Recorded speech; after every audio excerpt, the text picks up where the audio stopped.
lights grow dim in the stillness, shadows swim, and the whispers fill the night, with phantoms dancing in the light.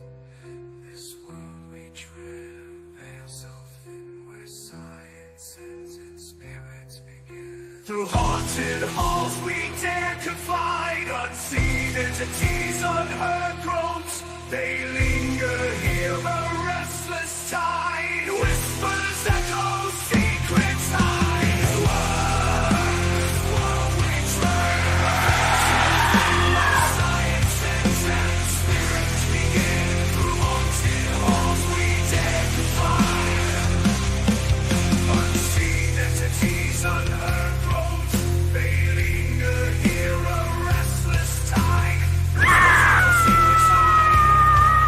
This world we tread, a veil so thin, where science ends and spirits begin. Through haunted halls we dare to find. The truth unfolds, a chilling sight. Bomb in the night, of your fright. Heather and Philip, hand in hand, unraveling mysteries in this haunted land.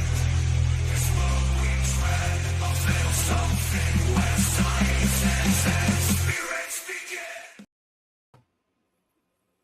Hey, good evening, everyone. Welcome to Ghost Education 101. I'm super excited to be here today.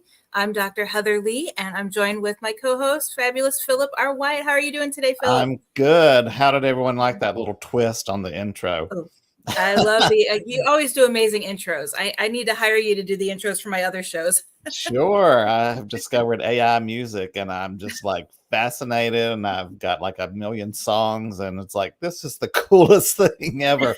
So yeah, that was fun. Yeah, and I'm loving your background today, too. Oh, yeah. It's storming here at the beach villa in Transylvania. Yeah. Anyway, before we get too further into the show, because I always wait to introduce what our show is about until we get way, way into the show, and everybody's like, what is the show about today? Yes. But today we have a unique show. We haven't done anything like this before, but all of our guests are returning guests. You've all seen them, and a lot of people have requested them to come back. But today we're going to be talking about crime scenes and paranormal activity. And all of our guests, like I said, are returning. We do have Larry Lawson, which I'll bring all of them in a minute, Ike Ensey, and Allen Slonaker. And then today, I'm sorry, I know we did advertise that Mark Nesbitt, Ghost of Gettysburg, would be here, but he had something come up, and unfortunately, he can't make it. But we will have him on again in the future to discuss his experiences, because I can't wait to talk to him again. He's an amazing guy. Yeah, especially about Gettysburg. That's some Yes. fascinating stories there. Yeah, and I've always talked about it. He was the one who got me. I already had that spark of interest in the paranormal, but then he kind of pushed me the rest of the way into it. Oh, great. So I always love talking about the stories. So he about when I created first the met him. monster. Okay, gotcha. Yep. He created the monster.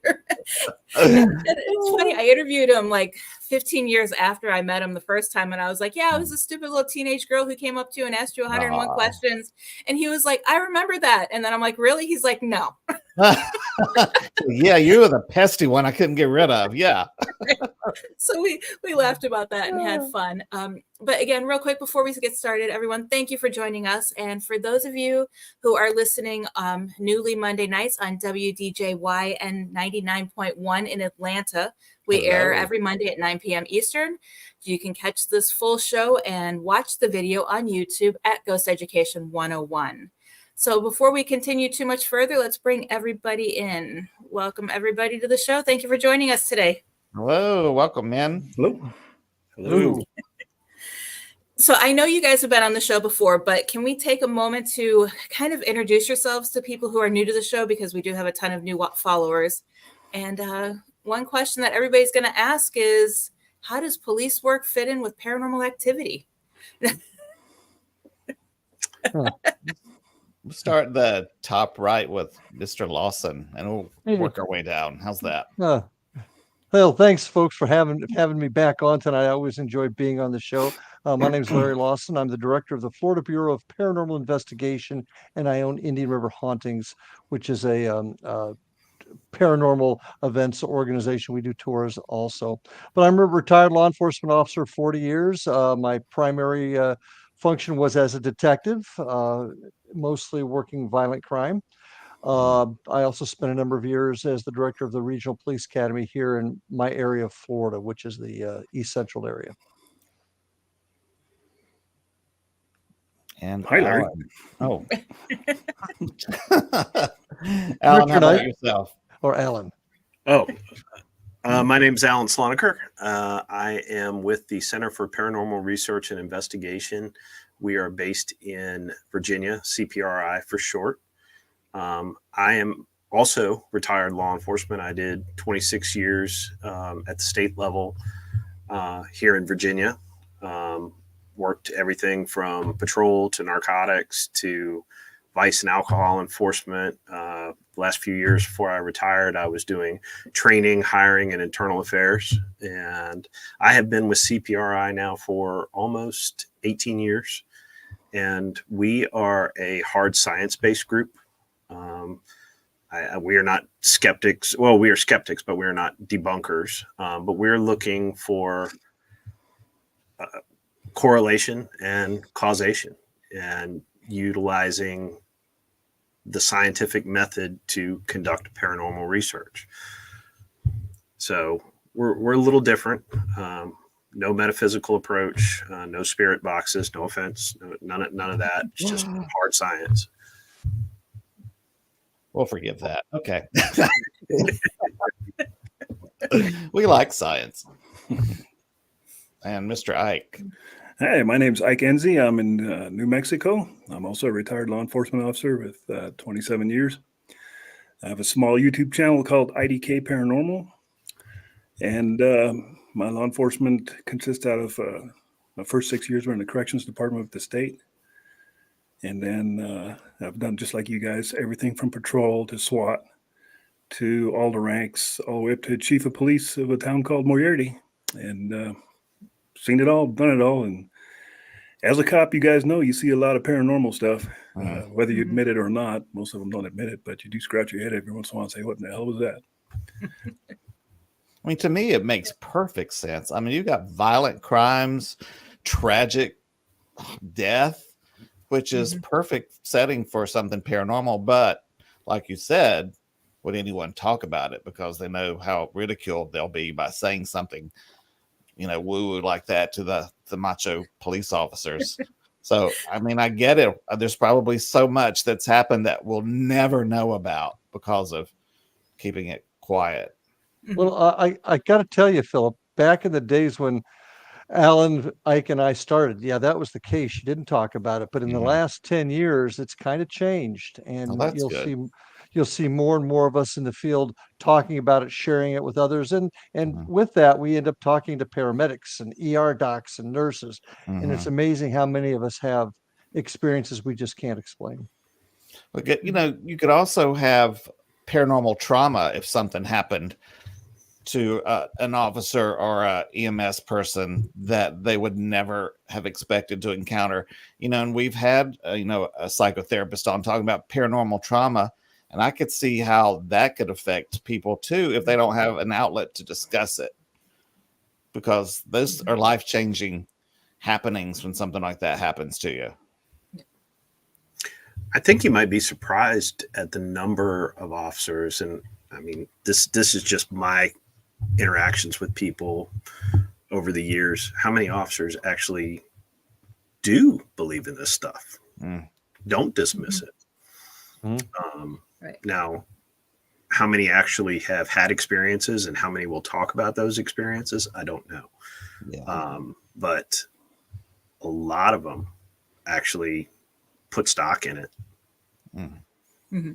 Yeah. And that leads me to one of my questions that I've been wanting to ask you guys. And I should have asked you guys this when we had you previously, but did you believe in the paranormal before you were a police officer, or did an experience you had as a police officer get you interested or believe in it? Good question. Before.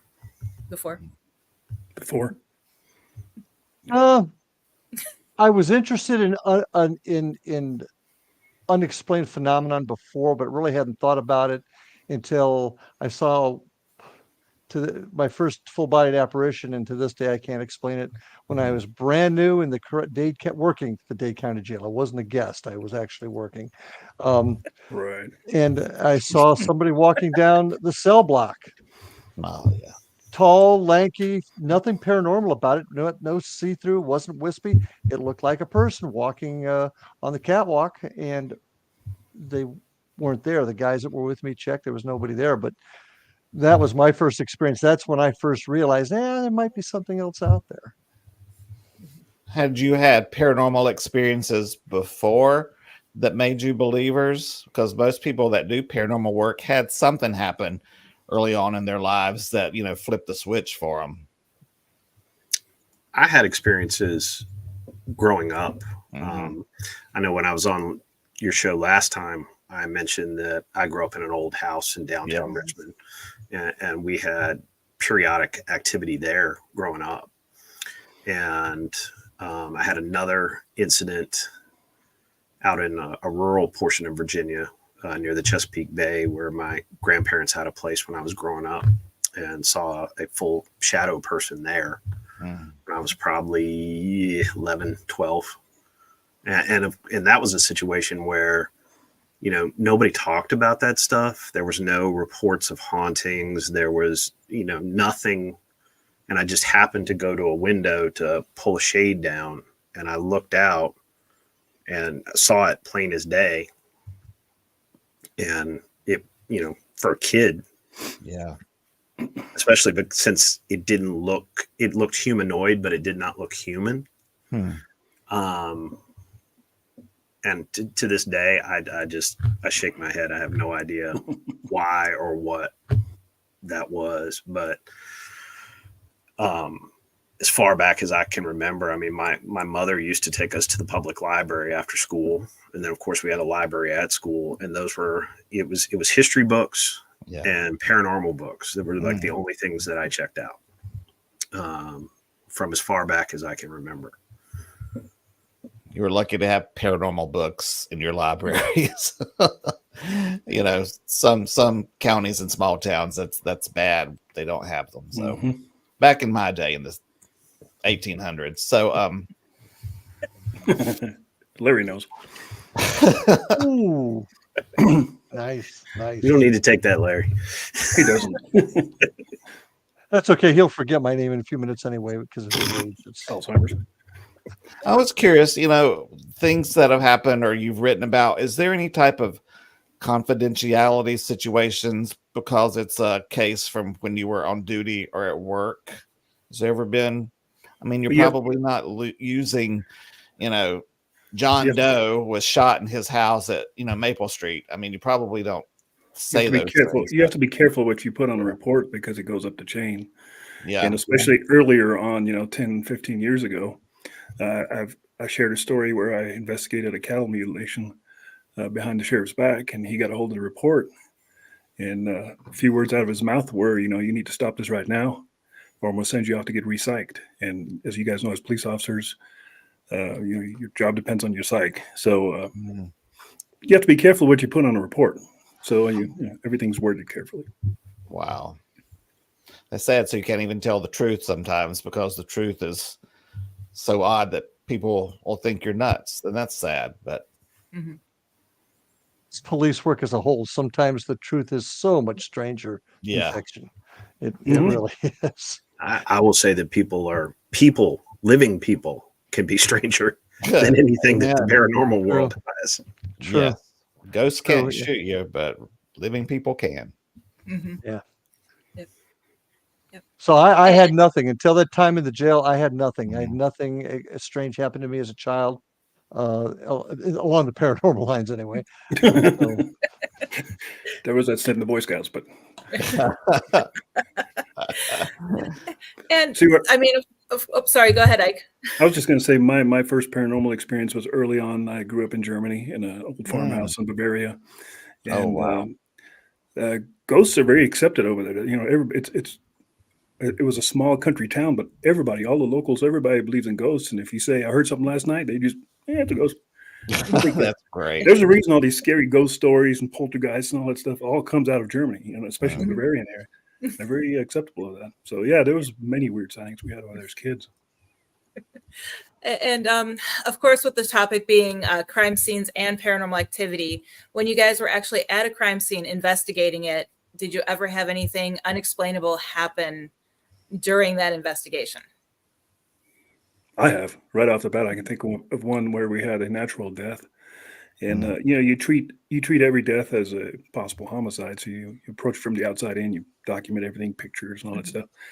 And all of us, was myself, I was a captain at the time, and 2 officers were all wearing body cameras. Plus, I had a handheld digital camera.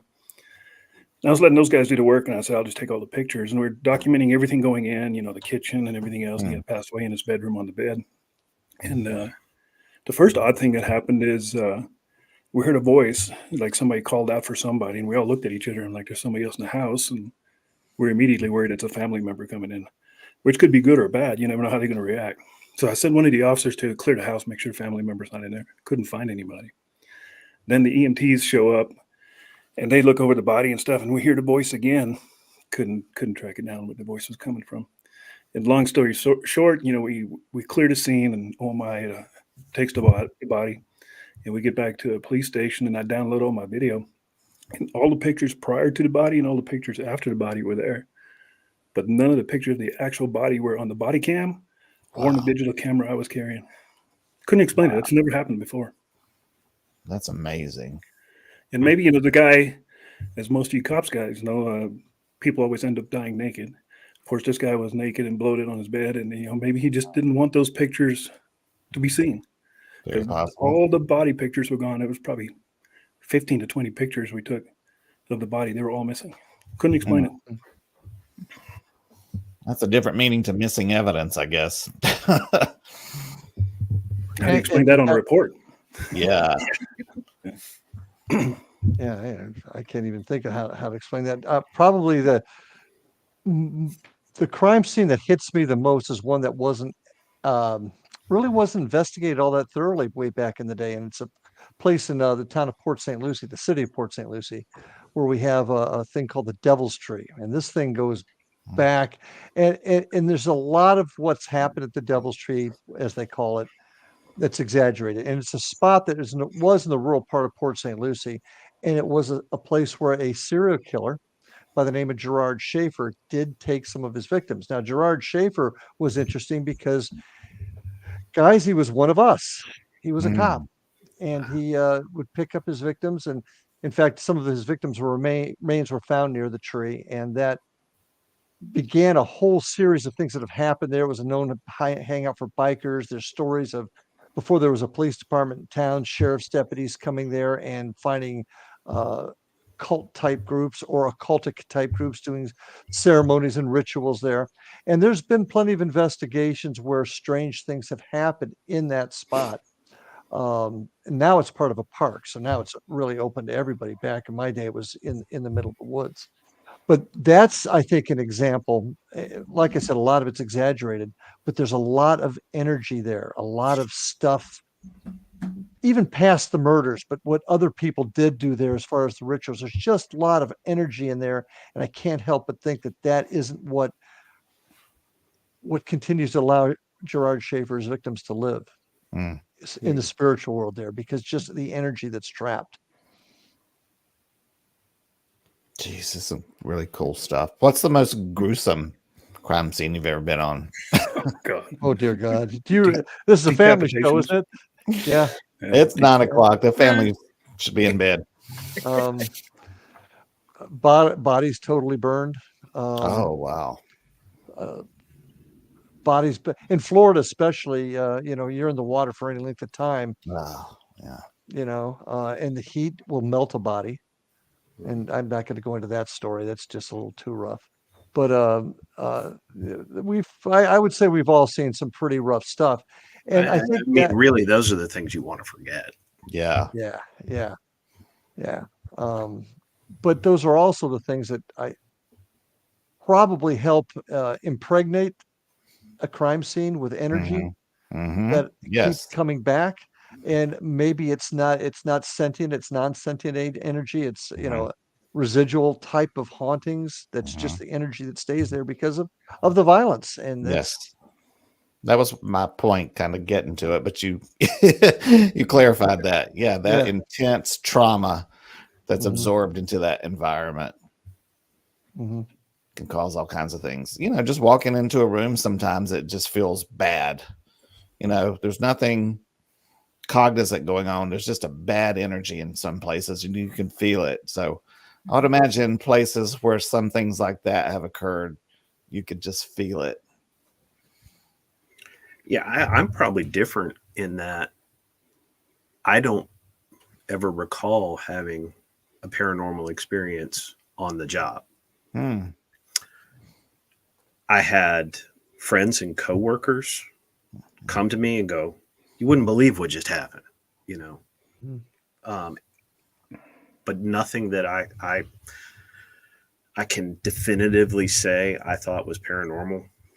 Now, that being said, been in plenty of places that, for whatever reason, have creeped me out. Mhm. We used to hate to go. I worked at the time for Virginia Commonwealth University Police Department. Well, you had two large campuses that were separated by about 2 miles. The second of the two campuses was the medical campus. That was very creepy. And one of the things that we had there was a place, and you may or may not know it, it's in Richmond, it's called Monumental Church. Mhm. And I believe it was 1814, I think. Somebody will correct me. There was a theater that stood there, and the theater burned down and claimed a couple hundred lives, including the Mhm. governor of Virginia. Oh, wow. Um, most of the bodies were really just burnt beyond recognition, and they put a mass grave in the basement of what is now this church, and they built an Episcopal church over top of it. You can actually go down into the basement, and there's basically a bricked up square that contains literally just whatever they could push broom up Mhm. and put in there. In fact, there's dust around there that still has human remains in the dust, so they don't want you Oh, standing in wow. certain areas. And that place, I mean, CPRI, we've investigated that place, and it was definitely interesting. But Mhm. officers in that particular department, none of us liked being around it, and there were officers that would go out of their way to avoid having to do a property check at the church. Mm. Yeah. Man. Well, I think Alan brings up a really good point. Now, Ike, I know, has got some real one-on-one, real-time stories, but I think most of crime scenes, when you're talking about us responding to a call, whether it be homicide, suicide, violent death, whatever, I don't know that you're going to find a lot of officers or detectives that are going to have an experience at that moment. Mhm. Why? Because our minds are totally focused on the Focused. scene, collecting the evidence, interviewing witnesses. And let's face it, we catch our best evidence when our minds are non-cluttered and open. And Mhm. when we're working Mhm. a crime scene, we're focused right on it. I think most of the crime scene visitations, experiences, if you will, happen after the fact. Now, there's times where you may take a crime scene photo at a homicide, accident, whatever, and you'll see something later, but it won't be till later. I Mhm. don't know if you guys agree with me, but we're all pretty focused at the time of these events, and we wouldn't normally see it then. I don't know how you guys feel about it, but that's I mean, kind of how I especially if feel. it's a situation where you're trying to deal with distraught family members, Exactly. or you're trying to figure out who actually did the crime, Mhm. And where they're you at. know, and you're doing half a dozen things at once. Mhm. Um, Situations are not only very focused, but they can be very fluid. Mhm. So your attention is like Larry said, it's just not on that kind of thing. I mean, you're in game on mode right Yeah. there. So that's really all you're thinking about. It usually happens when you come back to recheck the area or see if you've missed anything, and everything's quiet and the excitement's over with. That's when you tend to notice more things. Yeah. Also, if you're a ranking officer, which is another word for saying lazy, you're just sitting in your car. I'd like to note that the former chief of police said that. Thank you, Alan, for bringing that up. I appreciate that. It's a fact. That's funny. You're much more relaxed and you get to be more observant and just kind of listen and look around while everybody else is getting their hands dirty. I mean, with you being paranormally inclined, would you want to volunteer? It's like, yeah, let me go check this out afterwards. I mean, it's like you're kind of eager, wanting to see if something will happen. Just like Alan said, there's a lot of police officers that are into the paranormal, and even back then, we'd come back to the scene, and there'd be quite a few of my officers that we'd all be running recorders constantly trying to see if we'd get EVPs or something. Yeah. Have you gotten any from a location? Many times. Yeah, and I guess you can't share those, I guess, probably because it's part of your work. We could share them, but we wouldn't really talk about them because Have you gotten any clues as to help solve the crime from any of the EVPs? That would be interesting. Who killed you? Yeah, I mean, well, I got a the story. other thing too is that, again, talking about like Virginia and the Richmond area, where I did almost all of my career. It's an old historic town. It's got its legends, its lore. It's got its legitimately strange places. Places that I can tell you just from my time with CPRI that we've gone to, and strange things have occurred. That a police officer may encounter that stuff, and it may have nothing to do with a crime or a crime scene. But the thing that distinguishes police from, say, the average citizen is we're poking around at the times of day and night when most people are not. And, even in a big city, you would be surprised how quiet and how still things can get about 4 o'clock in the morning. Yeah. And so you may be more likely to encounter phenomena that way than as a direct result of some sort of official action. Yeah. I mean, locations have layers of history, and people need to be aware of that. That's when we have a home investigation. We research the land. What was it prior to the house? Was there something there before? Because, things are layered, and it may not be what you're experiencing, may have nothing to do with what had just happened there. So it's really important to know. I'll give you an example of the medical campus again at VCU. You had the church that I just talked about, but the White House of the Confederacy backed up, literally backed up into the emergency room driveway of a level 1 trauma center. Oh, wow. And catty corner across the street, which is now the School of Dentistry, that was the headquarters of the Surgeon General of the Confederacy. Oh, wow. And a number of the offices, for example, down there, and up on the academic campus as well, you're talking about private residences that are Civil War and pre-Civil War that have been converted into administrative office buildings. Yeah, a lot of history. And you could get some screams and yells from the dental school probably too, because that's quite torturous.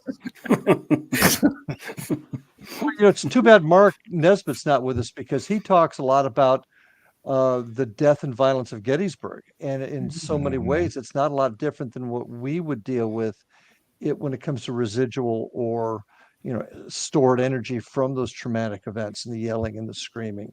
I mean, we deal with homicides. They dealt with death on a gargantuan basis during the time of Gettysburg. I've got an interesting story. I can't give a lot of details to it, and oddly enough, it's a crime scene that I'm working after I've retired, Oh, and fun. I can't really go into it because we're still looking at it right now, and there's some confidentiality issues there. Mhm. But we investigated a place, a building. My daughter was working midnights. She's a police officer also in this town, and she responded to an alarm went off in this building, and she got there, and some things happened while she was there, and they couldn't explain it. So my daughter says, "You need to call my dad." So Hmm. we actually went in there and began to investigate, and it was pretty quiet at first. And Alan, I'm going to speak sacrilege to you, brother, because we did use a lot of different equipment. But when we tend to use equipment, we don't like using one piece. We don't rely on one piece. We Yeah. like to triangulate our evidence. Okay, Mhm. and in this particular case, I was using a medium via the internet. Ike knows him, Chris Huff, brilliant at what he does. And I'm going to tell Mhm. you something. As a cop, mediums were a hard pill for me to swallow for many years. Yeah. Very hard pill for me to swallow. But uh, this guy's really exceptional. We had him. We had all our equipment there. And to make a very long story really short, I'm wearing earphones so nobody can hear the medium. He's giving me a name. We're getting a name on our spirit box. It's being confirmed with somebody that's also wearing earphones. They call that like the Estes method. So she couldn't hear what was being said. The rods were reacting, all answering the same questions. Okay, so I'll give you that. That's the foundation. Bottom line is the information we started to get was that a young girl, either Lindy or Belinda was her name. She was young, and she was hurt by an uncle, if Mhm. you get, and a lot of my work was crimes against children. So I'm Mm. starting to hear what the information was coming at. And this is after a while of getting nothing, and suddenly it just started coming out. Ended up asking questions as if I was interviewing a child victim. Uncle so and so, I won't use any names, was with me. He didn't mean to hurt me. I'm paraphrasing, of course. Mm. And how old are you? I'm 5. Mm. Do you like TV? It's some of the questions I'm trying to gain some ideas of when she was around. Do you like TV? No. Do you like radio? Yes. Do you like this radio show? Do you like that radio show? Do you like Amos and Andy? Yes. Now, Mm. this house was built in 24, so now I'm thinking late Mhm. 30s, 40s, something like that. Pretty significant stuff because we were getting it from 4 or 5 different areas, and none of them could have contaminated each other by the way we had it set up. So I get on the phone with my daughter the next day and say, check the records in the back into the 40s, 50s, or whatever. See if you had a young child that um, passed away suddenly. Got Yeah. nothing. But she went and talked to the administrator at the city cemetery, who then called me and said, I just had a family come in here, and they were looking at another grave site, and he didn't know any of this at that time, but we started talking about children that were buried there, and they said, yes, we have a kind of a shirt tail relative of ours. She was a little girl. Her name was Belinda. She died when she was 5 in 1939, and Hmm. we're not sure what happened. And took me right to a grave site in the cemetery that is about maybe 4 feet long, and just a scraggly little Mm. headstone on it with you couldn't even read the name anymore. But they said that's where she was buried. So what I'm getting at here is we're looking into this now to see if we can find out who this family was that came down, get more information. Maybe we've got an unsolved homicide on our hands. Yeah. She This, led you. That was a complete setup by her. That was great. She wanted yeah. her story out there, wanted to be found. I mean, that Alan's like, oh Lord, here we go. But No. but Alan I don't. Alan There's no knows me. coincidences. I'm Mhm. just telling you what happened. Yeah. I can't control what happened, and Alan knows Yeah. me, and I know the great work that he does, but I can't Mhm. explain this. I can't explain how we got all this information, and then boom, a third party comes in at the cemetery and said, "Yeah, there's a little girl by that same age buried right here, and Mhm. she died in that time period that I'd been able to narrow it down to." Very cool. That I Mhm. want takes what you said. You mediums were hard for you to accept. You Very know, much so. all of you police officers in the paranormal, had you ever wanted to use a medium to help you get evidence? I know that's, that would have been hard to do unless everybody in the force was like, oh yeah, this will be great. But had you ever had that as a tool to use? I would have wanted to, but you have to be Yeah. careful. Like as chief of police, everybody has a boss. As chief Yeah. of police, you have a city council and a mayor, and I Mhm. think they would frown upon city taxes going to hire a medium. Yeah. They would question your Did you ever- sanity. So, did but you yeah, ever we've always talked about that. We've always, I Yeah. wish a medium would just show up and pro bono just do something for us. But I think that would be a really hard sell even Yeah. today. Yeah. Yeah. And now speaking for myself, the bulk of the investigations that I did, I'm like Larry worked crimes against persons.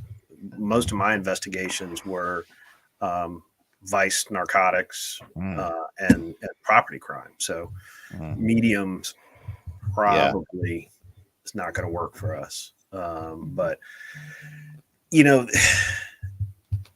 you can never take the testimony of a medium to court. No. Right? that's the biggest problem. A medium is nothing more than an ethereal Crime Stoppers tip. Mhm.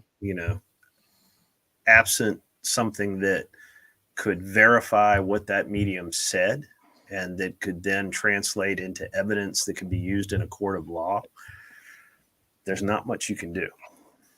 And I think that has happened on a couple occasions, but I can't remember where. Go ahead, Ike. I'm sorry. I was going to say all that evidence is exculpatory, so Yeah. you wouldn't be able to hide from the defense that you got your information via Yeah.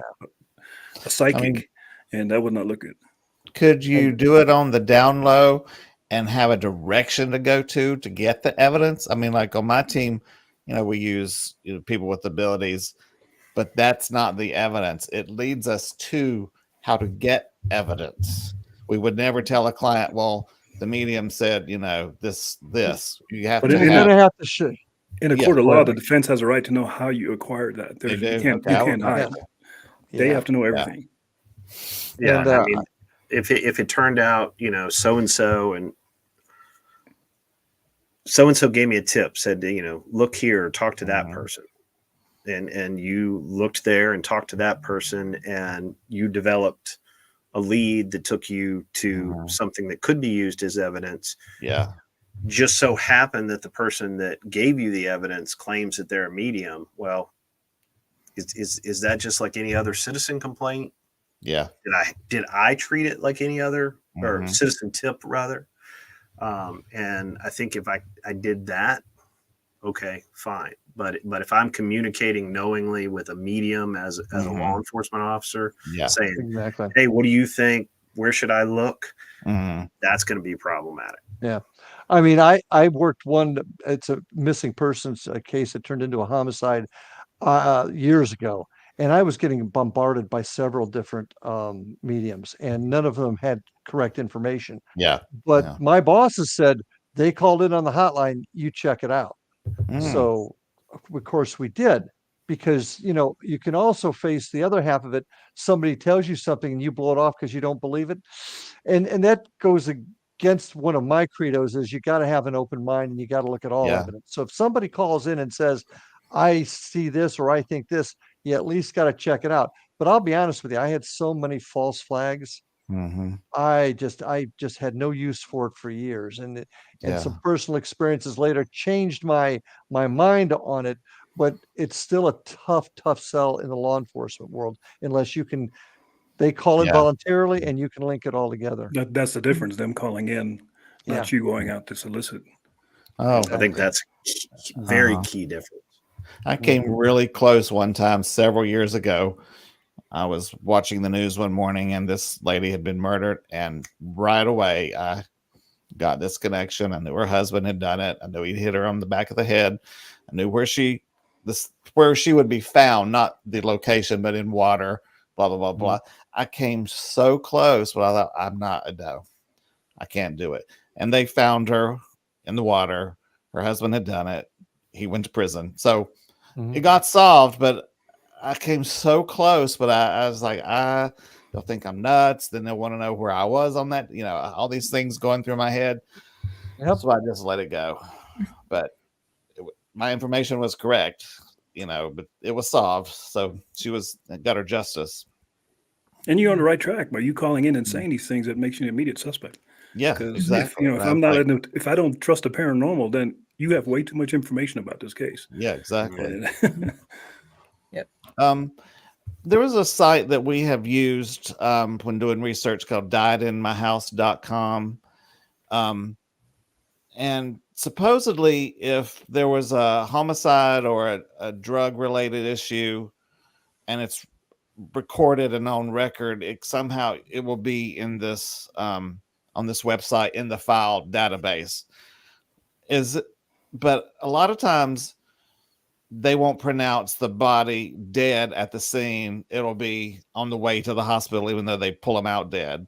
They're doing CPR on a dead body that seems to be a thing now around here. So it depends where they're dying. Okay.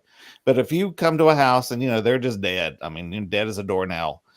In your reports, do you say dead at the scene? I mean, how is it reported and where does that report go? Is it public?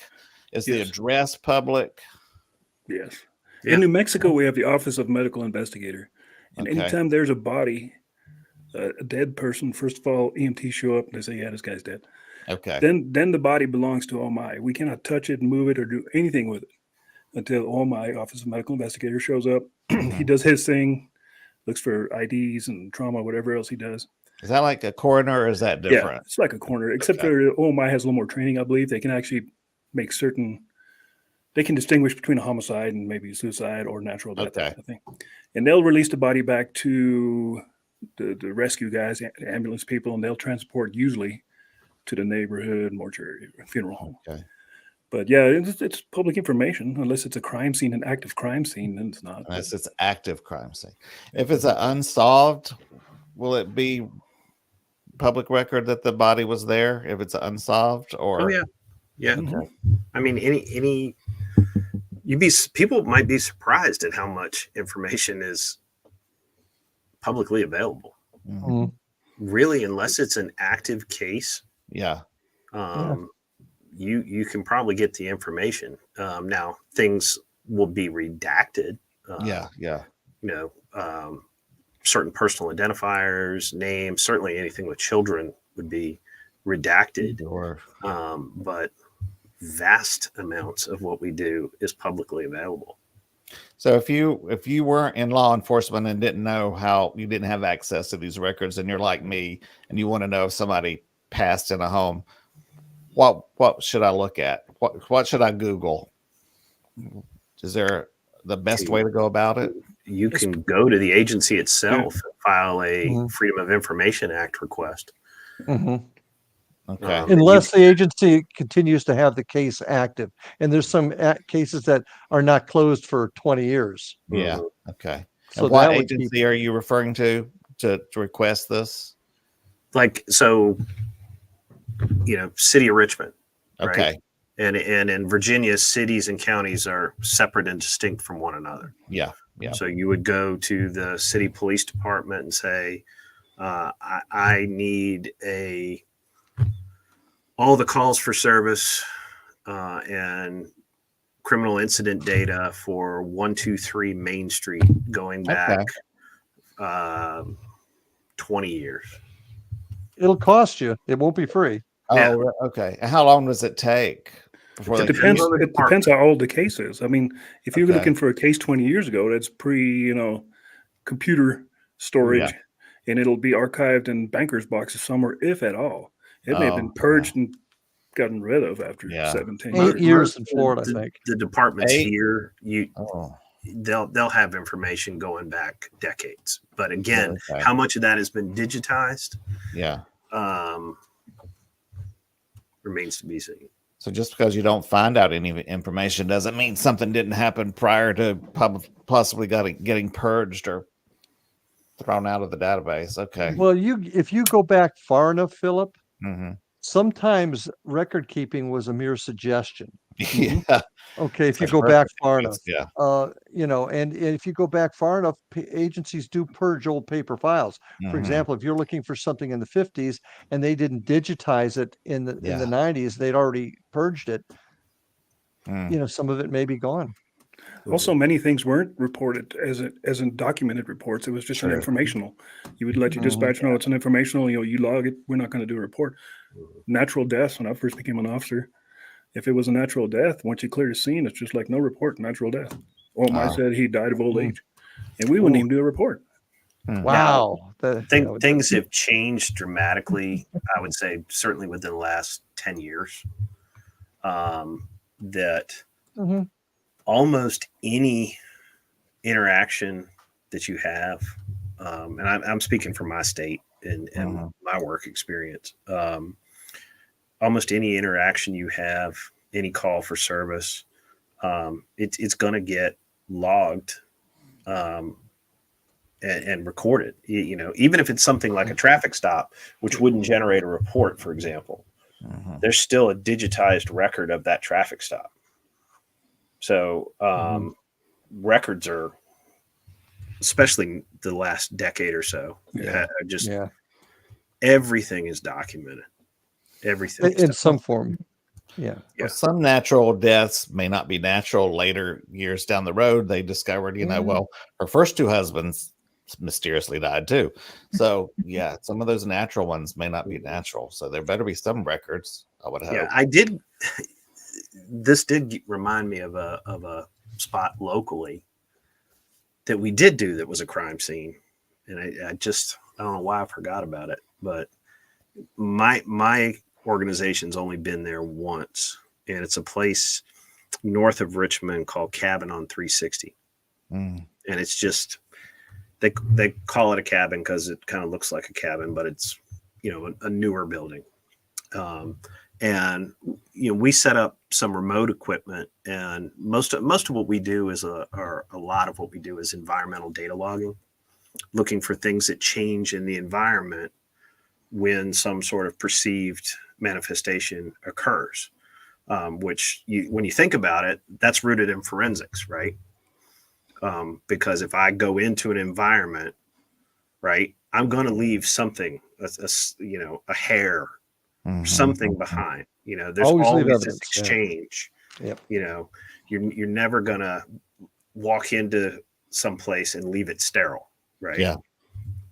So we went there, and Cabin on 360, we left remote equipment. Nothing came out of that. But there's a small rancher house that's 25 yards away that's part of the same property. And there was a documented homicide there that occurred in, I think it was 1980. I mean, there are records, and it was a young girl that was murdered by her stepfather. I can't recall immediately. And that's completely verified. And we had some really strange stuff happen in there. The room where her body was found, myself and another investigator were in there, and it was winter, so we're both wearing pullover hoodies. And I had my car keys in a little hoodie pocket.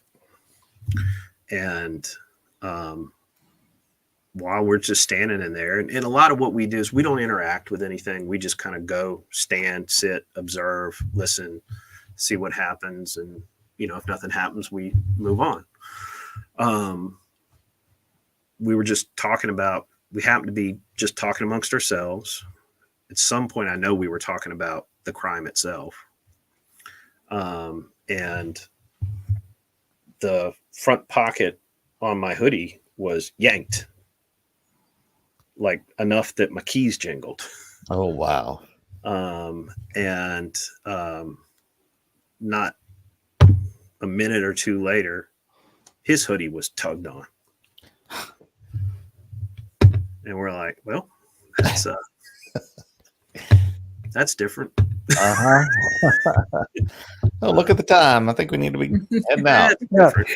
Now, were you had the crime just occurred there, Alan, or was this? No, it was a 40-year-old crime. Oh, wow. Oh, okay. That's what I thought. Yeah, 40-year-old crime, and it was a solved crime.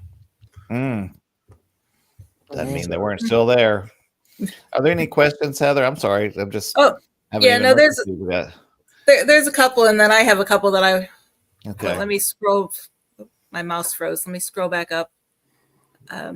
Jerry wanted to know if you guys wore body cams. Did you ever catch anything unexplained? But like I mentioned in the first one, the pictures of the dead body that didn't appear. They didn't Yeah. appear on the handheld digital camera nor the body cam that we all wear. And that's almost impossible for that to happen. How can three Yeah. cameras actually all delete a certain group of pictures? And like I said, it was unexplainable. I was done Yeah, before we all I started can't wearing say I've cameras. So It'd be hard to walk around with that flash pot. but my flintlock always worked. And then Robin wants to know what would be the best way to report your paranormal findings regarding a cold case murder to law enforcement.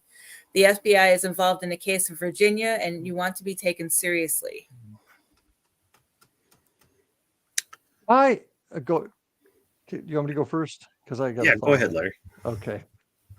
I think today it's become a little more acceptable than it was years ago.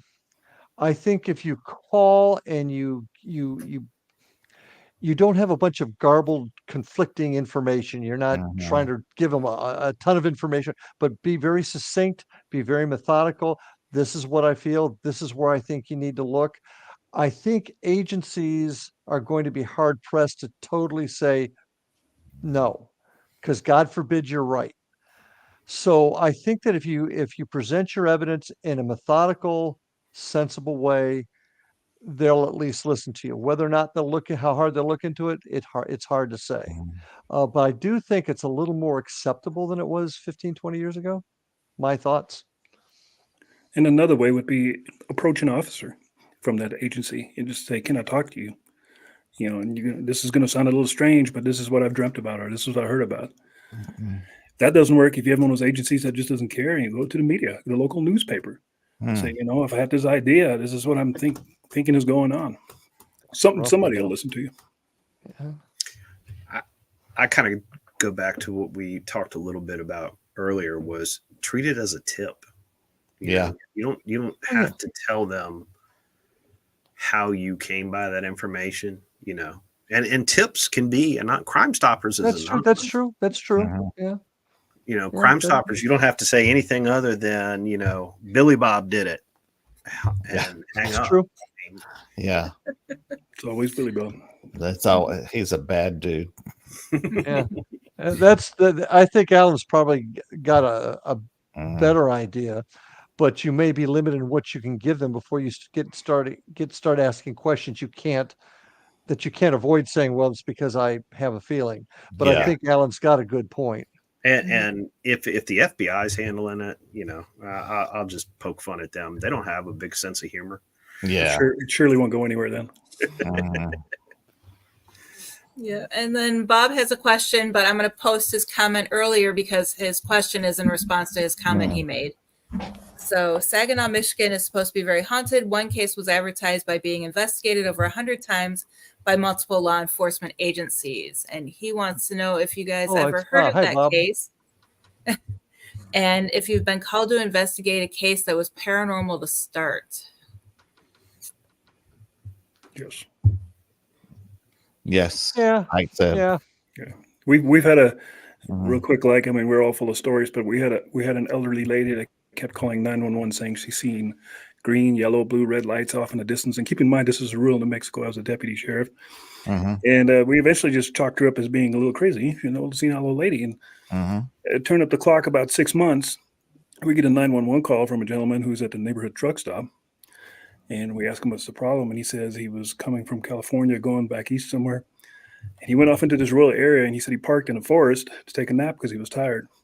And as he woke up, and there's people in robes, and they're all carrying flashlights, and they're all red, green, blue, and yellow, and they have his car surrounded. And it freaked him out so bad that he just put his car in gear and left that area and drove to the truck stop to call 911 as his pre-cell phone. Well, this was right within view of the old lady's house who made that 911 call so many times. We just blew her off as being crazy. So paranormal. Well, kind of. It was Yeah. probably some weird satanic cult or something. Something going on out there, but never know. Poor old lady. Go back to her house. Sorry. Take your meds. Well, Living out That's there, why yeah. you always, no matter whether you're law enforcement or you're just Mhm. doing paranormal investigations, you got to make sure folks are stable, shall we say. Yes. Yep. Yep. And then one of my questions is have any of you ever had someone blame their actions on paranormal Man. activity? Oh. Yeah. Yeah. All right, let's hear it. Kind of So- like the devil so- made me do it. It's always Yeah. the devil made me do it. The Devil devil's maybe another the word for aliens. meth. Yeah, Well, that can that's be a pretty much devil, it. yeah. Well, And- when people talk about like, voices, right? Mhm. Voices telling them Mhm. to do something. Mhm.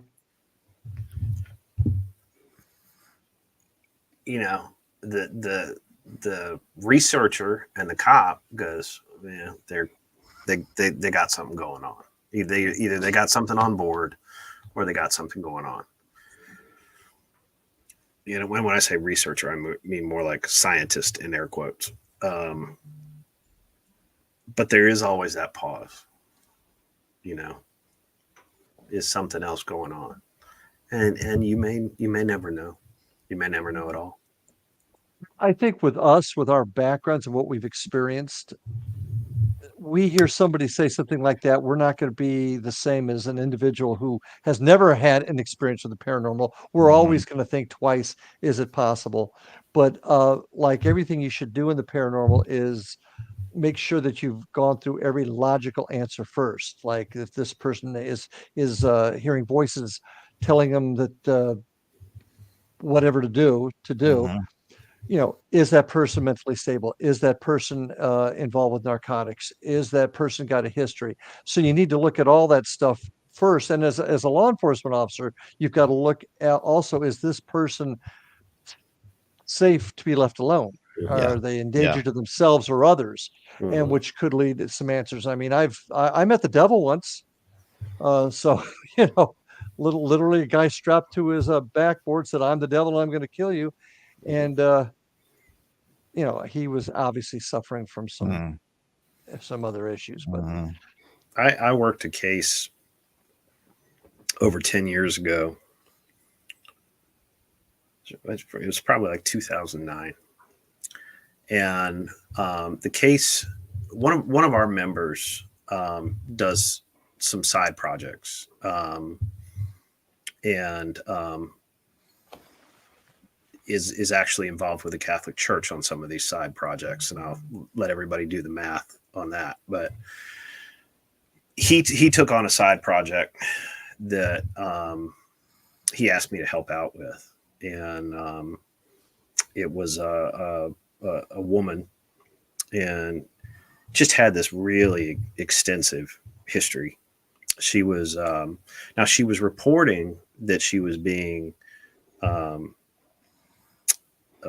physically abused by this invisible something.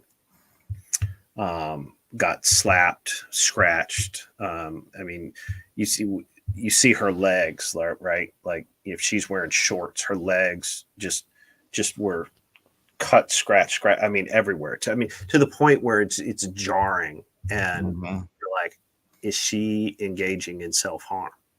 Mhm.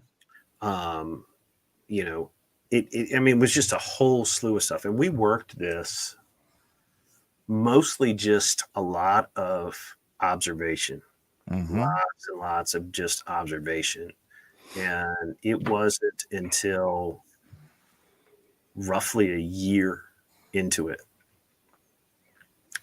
that we actually had something happen that we're like, whoa, we can't explain that. Yeah. So why did this happen to her? Who knows? I mean, there's a school of thought that says that people, that have experienced trauma, some of this phenomena gravitates to them. Mhm. or it's like, I guess what I'm saying, chicken or egg. Yeah. But that was really strange. And we really got to the point where, speaking for myself, I didn't know what to think, because I went in thinking she was just full of garbage. Yeah. And then I was like, I don't know what to think. I mean, she seems sincere, you know, and I did a lot of extensive interviewing of this person. And I was ready to throw up my hands. And then all of a sudden, whatever it was, decided it was going to let itself be known. And I felt the same thing also applies to people maybe that are on drugs. They invite other entities, maybe, if that's what you want to call it. Because I have seen, and I'm sure you guys have too, unnatural, supernatural strength or abilities of people that are under the influence of whatever. You know, it could be a psychedelic or whatever they're taking, and just do amazing things that aren't humanly possible. And just because you're under the influence of meth does not mean you should be able to pick up the back of a car, you know, without tearing ligaments or blowing out your knee. But yet you see that kind of thing happening. So are they opening up another gateway or another dimension? That's anybody's guess. You know, that's what I always thought. Because especially working in the prisons early on, there's a lot of we call them mentally ill because there's really no mental hospitals anymore. So they all end up in prisons. And you see some of these people in there that are, it's like they've seen something that we have never seen. Well, they're vulnerable. It's really strange. If they're at the place where they're doing drugs and things like that, there's a part of them that's in that lower place that makes them more open and vulnerable to.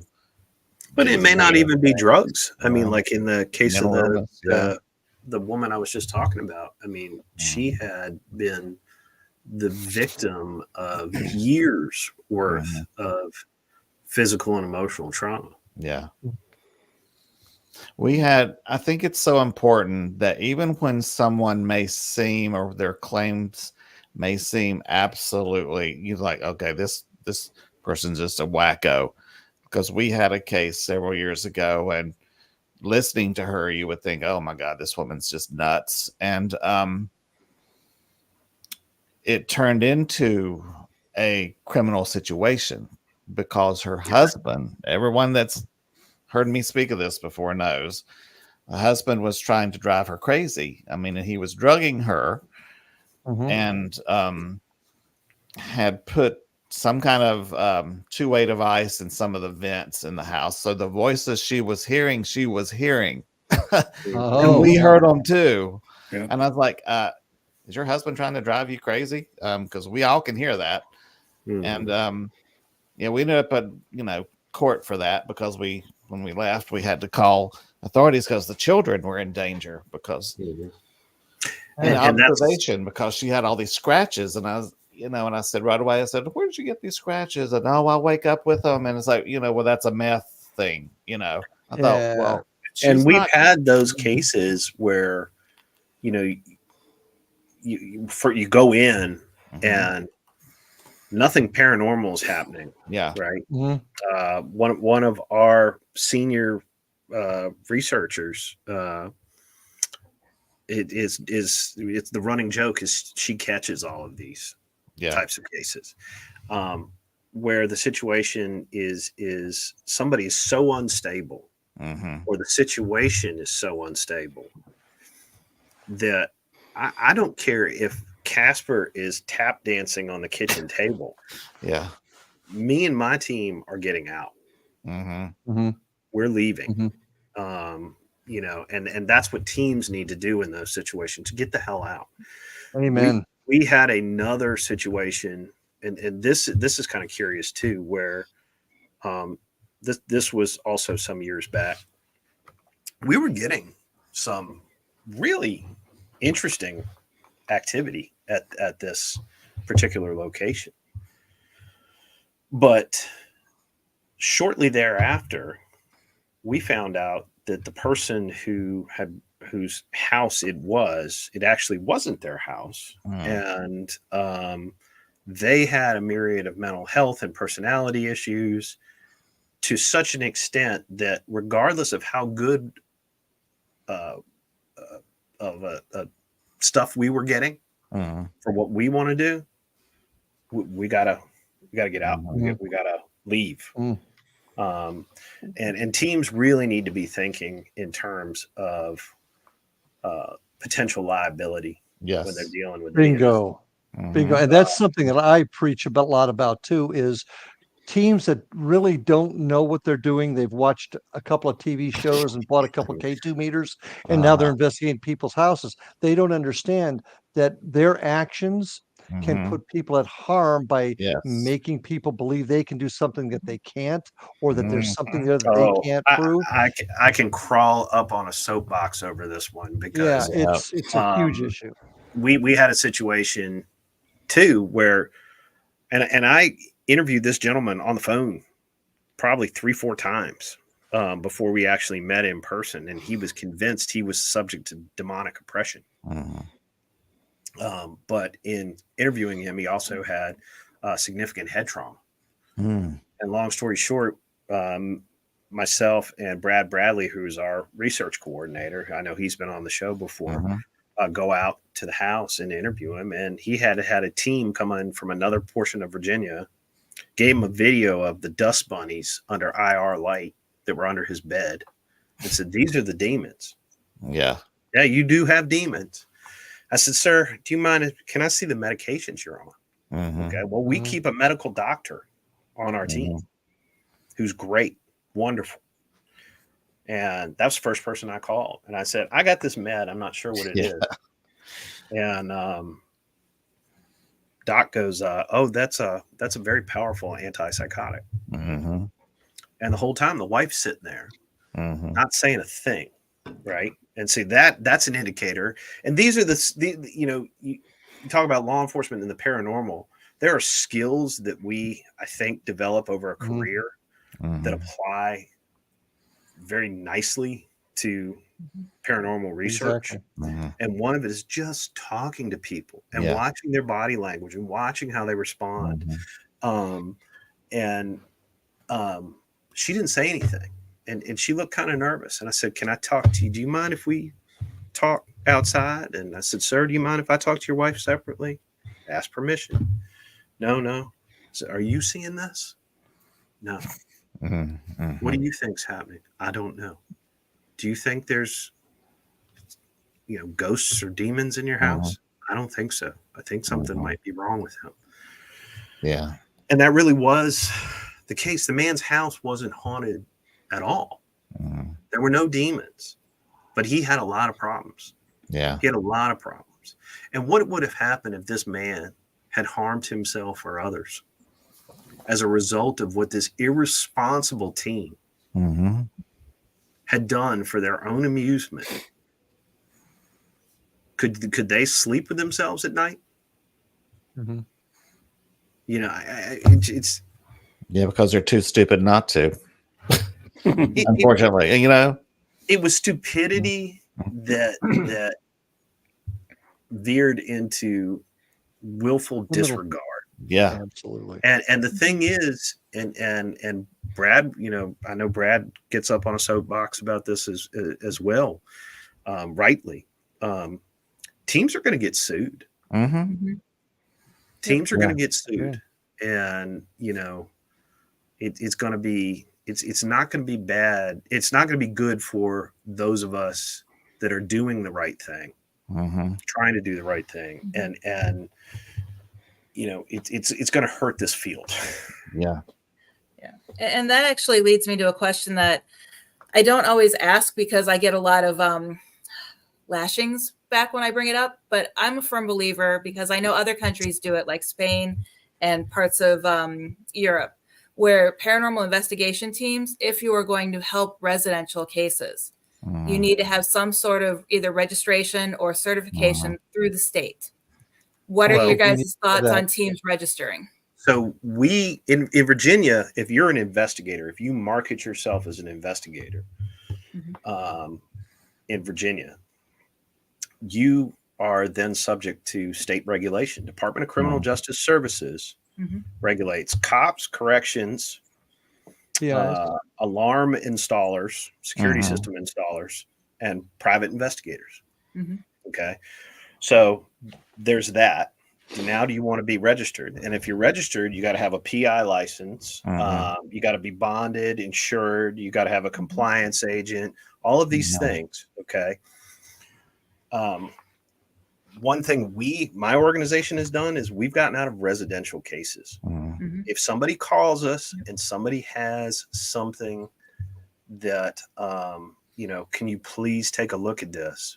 We will endeavor to go. But we are not seeking residential cases. We're really trying to avoid them because you don't always know what you're getting into. And the other thing about it is the residential cases don't help the science that we're trying to do. Yeah.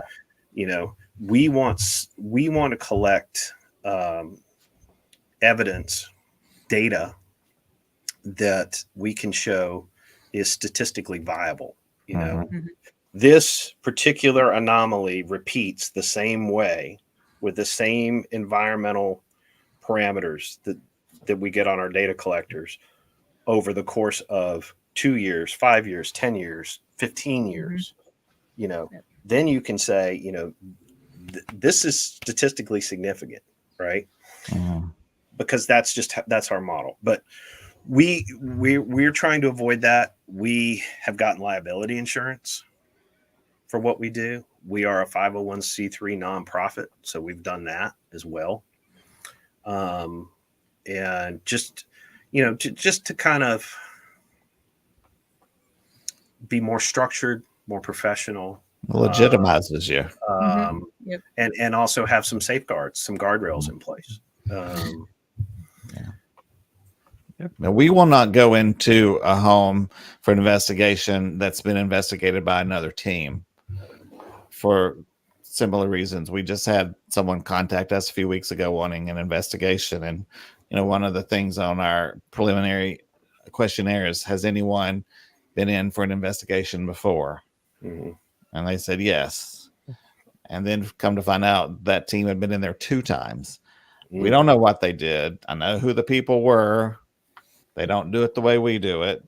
I said, I'm sorry, we have no clue as to what they may have done, and we can't be responsible for anything that may happen. So we unfortunately not going to be able to help you. You should contact those people again. Because, there's people that if they had told them, oh, well, you've got a portal in your closet, this is where these entities are, that's never going to come out of their head, no matter what we tell them. That other team told them these things. So we just... And we're very careful that if somebody does contact us for something residential, we say, look, we are not paranormal eliminators, right? Amen. And people come to you for help. Well, how are you helping them? Thank you. And do I have the power to help them? I mean, I can tell you what I believe, right? But what I believe may not line up to the evidence or to science, right? I can say, I believe in a ghost, right? But I can't scientifically define what a ghost is, much less say it exists, right? So how am I going to help that person? So we don't say that. I don't think teams should be saying that they can help people and God forbid take money. And I know that occasionally does happen. I hear stories of it. Happens more than you know. But nobody should be taking money for this. That talk about unethical. Agreed. I'm sorry, I'm off my soapbox. Have you ever had a crime scene case that later you've told your team, like, we really need to go in here and investigate this, as a team, because it's like something so juicy's happened at this crime scene. Like you have the inside scoop. Yeah. Have you been able to get into locations where that you've investigated as a case? That we've invested. Yeah, we've done it many times. We've done it several times. Yeah, back in the older days. It's like I said, it's prudent to come back after it's all said and done. Scene is cleared. Yeah. And you're still a deputy sheriff, regardless what time of the day it is. So you always have Mhm. access, especially if it's Oh darn, that's some good. piece of Yeah. land out there, and the rancher says, "Go for it, knock yourself out." Yeah, we'd be in there Mhm. investigating all the time, and just like both of you guys, Larry and Allen, New Mexico also has just tons of ancient old history out here. We had the Spanish influence out here and all that, so it's pretty crazy stuff that goes on out here. I have a question to start with you, Ike. All right. In any of your crime scene investigations, what you said, things mostly happen when you go back later. What's the most jarring or life-changing thing? I know your fortitudes as police officers begin with are pretty unshakable, but has anything happened to you that's like, whoa, this has really gotten to me? It's probably too many to mention because we see Really? so Yeah. many bad things, and I Mhm. think it's confirmation from other officers. Or one of the best sources of information that I found in my career was our Office of Medical Investigator fellow. Mhm. He just passed last year. His name was Granger, and he was the longest running uh, OMI in the state. I think he worked the job for like 47 years, almost as long as Larry was a cop. So he was like, he had the number one badge. These guys are badged. They're actually part of the Mhm. law enforcement. And if anybody's seen death or dealt with death, this guy has literally seen Mhm. thousands and thousands and thousands of dead people, everything from plane crashes out here to train wrecks. He's been there. So if a guy like him believes into in the paranormal, then Yeah. there's something going on. And Yeah. I've had a few years in, and I got to know the guy because my guys can be pretty morbid, especially towards Mhm. rookies. They always give you the weird rookie job, like help me roll this guy over or something like that. And they're just trying to testing you, see if you can do your job. But a couple of years in, I got to know him pretty well, and he actually approached me and he says, "Hey, I heard you had some things go bumping tonight. Our sheriff's department was definitely haunted." Uh-huh. And you kind of have to be careful how you answer that. He's like, "Yeah, well, yeah, why? Why do you ask?" And he commits to tell me all these stories of his paranormal encounters, some of them, and just the idea of a guy like him to tell you that he's experienced things that he can't explain as a borderline scientist. I mean, these guys are Mhm. qualified to pronounce death and the manner of Mhm. death. And they take vitriol fluids and all this stuff from a body on scene. This guy knows what he's talking about, and for him to tell you that there are things out there we can't explain. And he worked on the reservation. We have several reservations around us, Mhm. and he responds out to the reservation for all my calls also. And he goes, "There are things that happen on the reservation that make absolutely no sense to anybody." Hmm. Mhm. Fascinating guy. Fascinating. I've always wanted to interview him, to sit down and do like a 3-hour podcast with that guy, but he got really sick. He got diabetes really bad and passed last year. But fascinating. Long story short, for a guy like that to legitimize what you've been Mhm. suspecting and hearing and feeling your entire career, you know what's out there. Did you say his name was Granger? Wayne Granger. That's so bizarre. If Jerry's listening, we got an EVP clear as day Saturday a week ago at our investigation. He says, Granger. It's probably I have him roaming the afterworld. yeah, this was a residential case. It's like, there's no Granger, Yeah. associated with this thing. Maybe he was saying hello to you. I might have to let you hear And it. But maybe it's all, everything like, connects somehow. Granger. Why? Anyway, No coincidences. what about Yeah. you, Alan? Have you had anything that's like, oh man, this is odd? You're talking about on the job, Yes. not on the job. No, I'm sorry. I guess I'm going to be the boring one with that. Not on the No, job. Get that spirit box going, you might. Nah, just kidding. Touche. Um, No, not on the job. I mean, the most of the strangeness I've experienced off the job. mhm. Why is that? Why do you think you've only experienced it off the job, not on the job? I don't. What changed? I don't know. I don't know. I'm one of these people too that goes like a long period of time between like I'm in a dry spell right now where like again Casper could be tap dancing on the kitchen table and I wouldn't see it, and that just happens. But I don't know. I don't know. No explanation for it. again, all the strange stuff that has occurred, and there's definitely been some strange stuff has been outside of the job. Mr. Lawson, anything I'm spooked going to be you? not on the job, not like what's happened to Ike. And I know a lot of Ike stories, and man, I'll tell you what, New Mexico is quite the place. But Oh, Ike is in the um, middle of high strangeness, like New Mexico, oh, buddy, Nevada, Utah. Very yeah. spiritual Um, area of the planet. Yeah. the experiences I've had, probably the most significant to me is the little girl story I told you, as far Mhm. as absolute something happening here and getting it confirmed over here. And now I'm putting that's probably the most significant thing that's happened to me, but that was not on the job. Um, some of the other experiences I've had in later lives happened off the job, but Mhm. to go along with what Alan said, I think the reason why I've identified some things is because of my background and the skills that we all have uh, gotten through our professions. But as far as on the job, the case in the jail was the one thing that happened that to this Yeah. day I cannot explain. Um, and and I don't know whether it was I was so focused on the job I didn't see something else, which is entirely possible with That me. is definitely I would Yeah. agree. I would agree. But but I'm going to toss this out too. The one thing I found, maybe in my later years of law enforcement, because that's when I really started to investigate this, is having an open mind. Mm. Now, what does that mean? That doesn't really mean that you believe everything that goes bump in the night is paranormal. It means you have to keep an open mind to what it is and filter out what it can't be. In other words, is it something natural and explainable?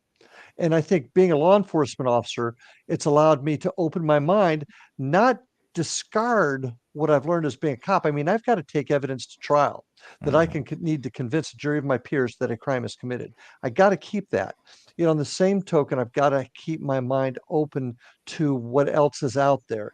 And as a good cop, you've got to do that no matter what. You can't have somebody going to a crime scene and saying, just because I think because of my past experience, that's what happened, Mm.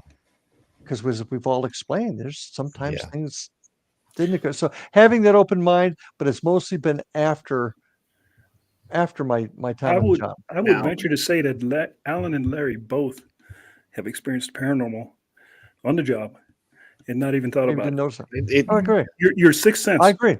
Your Yeah. sixth sense. How many Oh times have you yes, made a traffic stop and you usually approach on the left? That night you approached on the right. How many Mhm. times have you gone to the back door instead of the front door? How many times? That's something all just said. unexplainable. Wait Mhm. till now your Good partner gets point. there. Yeah, I I agree. will say this, and I had a conversation with um, my buddy, one of my teammates last night, and there might be, and I might suffer from some of this. I think I probably do. You get, you guys are going to have to help me out here articulating. You get in our jobs, you want to be so precise Uh-huh. in what you Focus. say.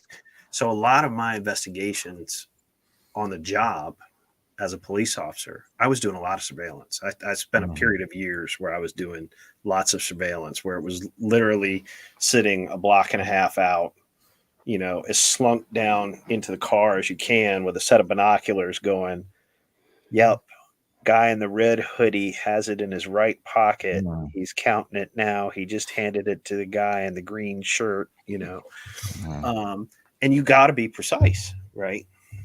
And I know because I was having this conversation just last night where we were talking about a case, and I said, "Yeah, I was at this case, and it was a case where some really, really bad, crazy, crazy stuff happened." And I said, I saw stuff earlier that night, and I told myself I didn't see that.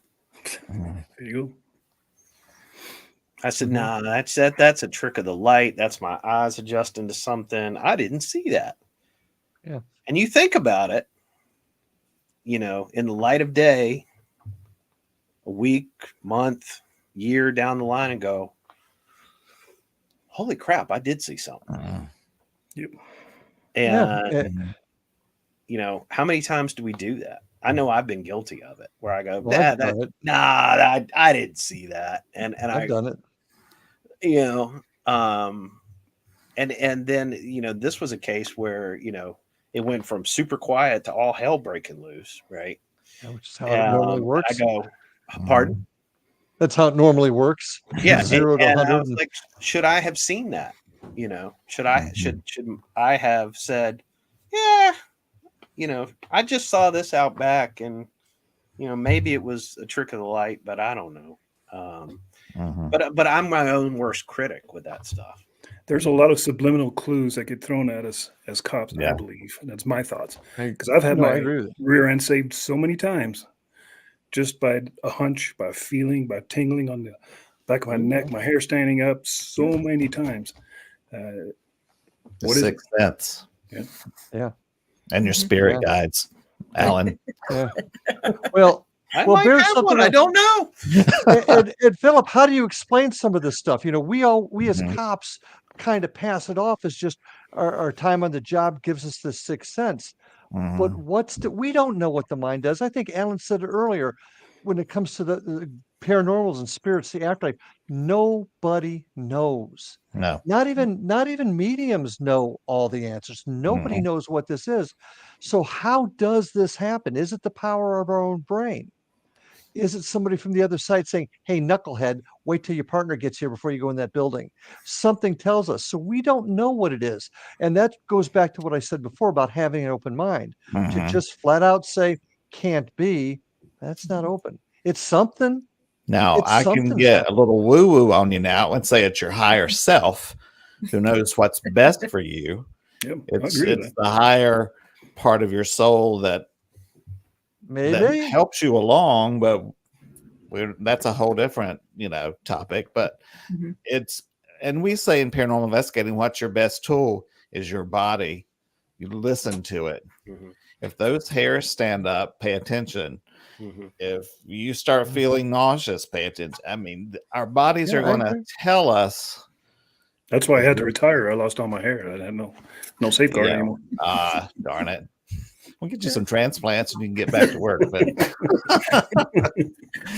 But yeah, you got to listen to yourself and look for patterns in the way your body reacts to certain situations, and you can get in tune with it. So can't disagree. Bottom line is there is no definitive answer. We don't know. So keep your mind open. Keep your mind open. Don't jump to conclusions. Yeah. Speaking of, sorry, my son just dropped something. Speaking of keeping an open mind, question I have for you guys: what are all of your thoughts on self-manifestation? And the reason why I asked this is just probably about a half hour from where I'm at is St. Leo University. And they have a whole crime scene department where they train students. They do summer camps for high school students. And they have a home that has been nicknamed the Murder House. And that's where they set up murders and have them come in and do the whole investigation. And there's no evidence that I found or any reports of why it could be haunted or that it should even be haunted. But people are now going into the building and they're hearing blood-curdling screams like someone's getting murdered. They're seeing shadow figures darting around. And they actually smell the scent of blood when they don't use real blood in the house. I have a thought on that, if I may. Yep, go ahead. I do too. Let's go back to the 1970s with an experiment done in Toronto, Canada called the Philip experiment. And that is a real important foundation because Philip didn't exist. They created it, yet they got all kinds of evidence. And I speak about this. I do historical tours and legends in the area. And I talk to folks, my guests, about what the paranormal is and say, of course, we don't know what it is. But I talk about the Philip experiment where these folks created Philip and documented things happening. Table tipping, all kinds of crazy things. The whole thing's of crazy things. Is it the other side? Is it Einstein's general theory of relativity where somehow dimensions are somehow interacting? Or is it the power of our own brain creating this? We don't know. And I think the answer to your question, Heather, is found in the Philip experiment. Could it be the energy left there by all the work that's been done to train these kids is creating their own evidence? Yep. Or has some rogue spirits go, oh, let's go party in this house and freak them out. Well, This is that going is to be another fun. that is Well- another theory that came out of Philip experiment that they're trying to That's my thought. It's like, because Mhm. that's what I would do if I was a spirit. It's like, oh, okay, this looks like a party. Let's go. There's to kind of add to that, and I agree. The Philip experiment hypothesis that could easily be in play. But another thing that's kind of like that we as an organization have noticed is take a property, for example, that has had a long history and reputation for pretty run-of-the-mill haunted stuff, non-interactive stuff, footsteps, the apparition that doesn't seem to notice you, or anomalous lights, or whatever it may be. And suddenly that location becomes very popular with folks in our community, the paranormal community, particularly those that really want to interact with whatever might be there, right? And that if it gets enough traffic like that, the phenomena that manifests in the location changes. It can get more interactive. It can get stranger. It can even get, seemingly diabolical, right? Why is that? And this is something we've kicked around as a group, and we're not really sure how to drill down on it. It's definitely something we've noticed at a couple locations. I won't name the locations, but that's weird. And then that begs the question: is that us? Much like the Philip situation, is that us somehow with our own brains changing the perceived phenomena in a given location, right? But we've seen that happen. We've seen that happen in more than one location. Why? Well, the living can definitely affect things. Going back to this case where we were subpoenaed, where there was no legitimate paranormal activity, it was all being created by the husband. But yet we got two extremely clear EVPs of the 6-year-old daughter in the house saying, "Mommy, I'm not afraid." But this child was in danger. And they were not in the house at the time. We make them leave so you can have paranormal, because that's considered paranormal. Although there's no paranormal activity going on in the house. If someone's in peril, or, I'm surprised there wasn't poltergeist activity in that situation. Isn't it funny how bad human behavior and like paranormal phenomena seem to go hand in hand?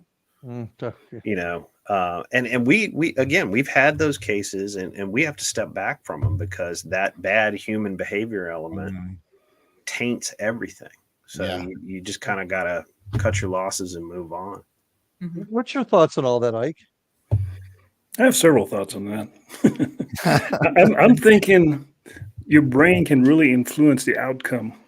And that's been something that's been happening for, millennia. I mean, the Sumerians, they used to tulpa things. We used to conjure things. We used to wish for things, the genie, all that stuff. Are these things just playing to our thoughts? If you're in a haunted house, it's not really that active, but you've got your friends with you and you want to show them how active this place is.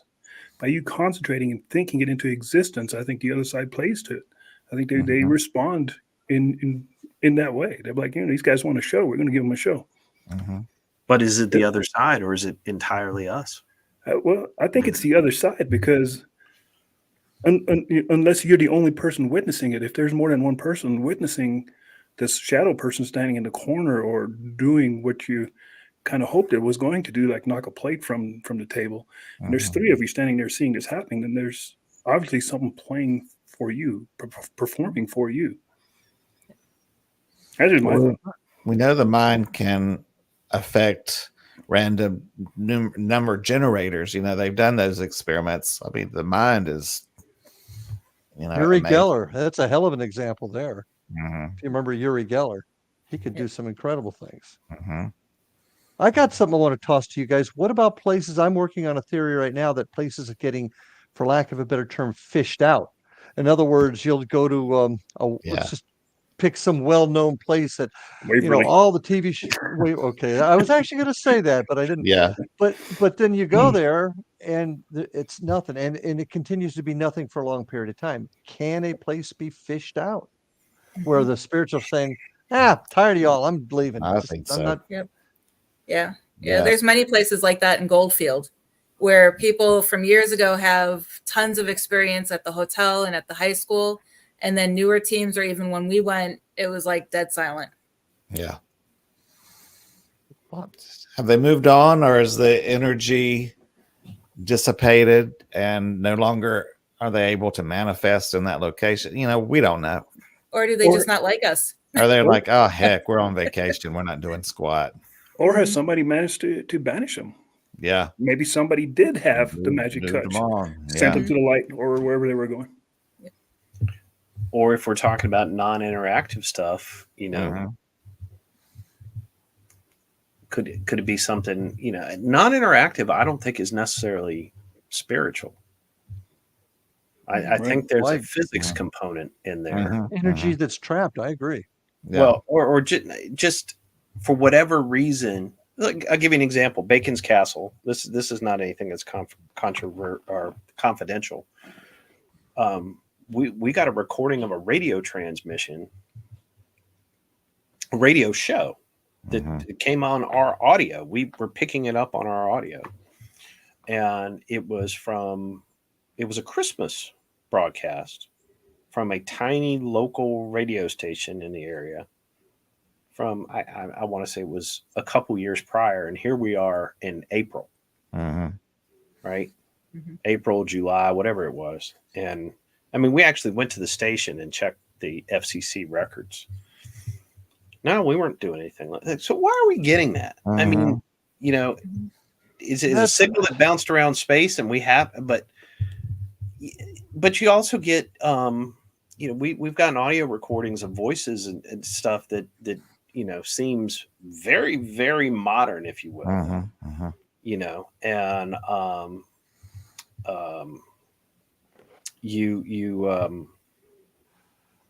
there's an idea that just us moving through buildings, right, sites, whatever we're doing to the environment through whatever mechanism we currently don't Mhm. understand, something I said in Bacon's Castle 3 years ago suddenly is a piece of audio that we record next year, Mhm.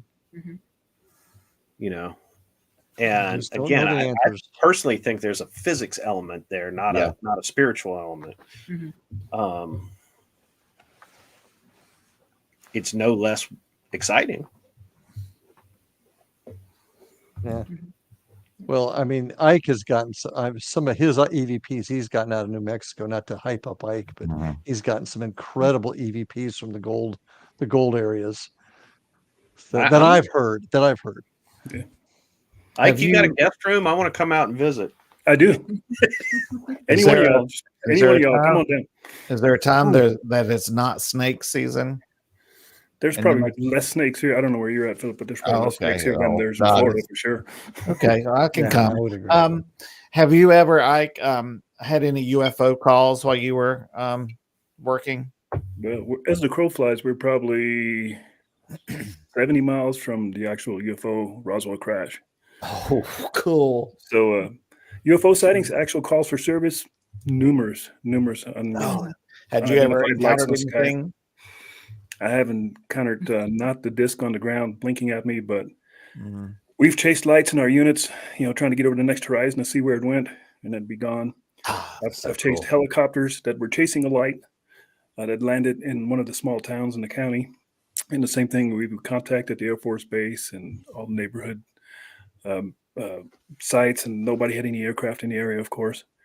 And it also always corresponded, not always, but often Mhm. corresponded with cattle mutilations. Whenever we seen Oh, really? strange lights in the sky, that also corresponded with helicopters. And soon to follow, within days, some ranch hand would come up to us and say, you know, one of my steers is laying out in the field with body parts missing. And it's just like you see on television. You know, I didn't believe it either at Mhm. first, but it's exactly like you see: eye missing, tongue missing, cut off way in the back of the throat, one ear missing, testicles missing, anus is cord. It just makes no sense. You know, nothing is predating on these animals. They're just laying there all swollen. The No rancher blood. usually drags them off into a far corner of his property and lets the coyotes eat natural death cows. Coyotes won't eat these things. They usually end up burning them. Wow. They usually end up digging a pit and Interesting. dumping a They're bunch not of diesel on there. they're never taking the the rump roast or the fillet or the chuck.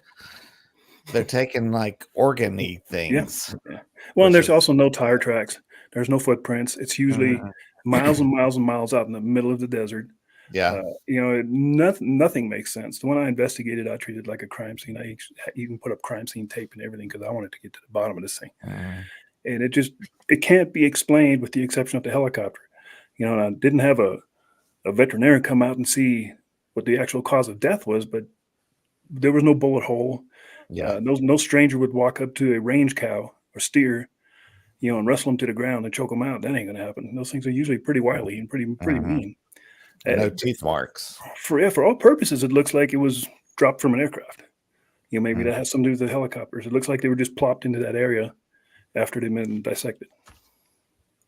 But that's know, and really it's how it goes. a lot of times paranormal activity happens after something like that. Have you ever noticed any correlation of paranormal things going on after some type of occurrence like this? Have you seen anything like a rise a rise in paranormal activity after a UFO? They call them Mm. UFOs. What do they call them now? UF something. UAPs. UAPs. UAPs. Yeah, Keep changing I'll names. never.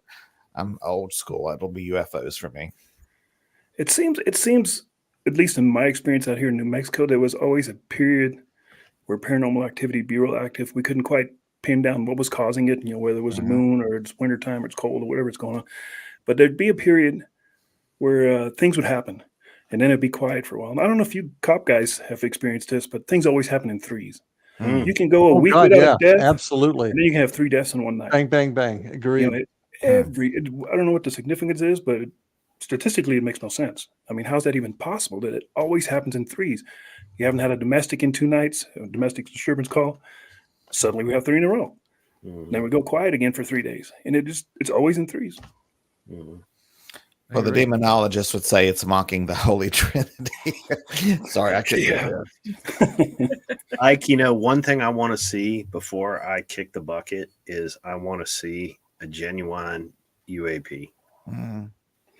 You can see them out here. I have seen many things. I mean, before my police world, I didn't become a police officer until I was 34. Mm. So prior to that, I was a logger.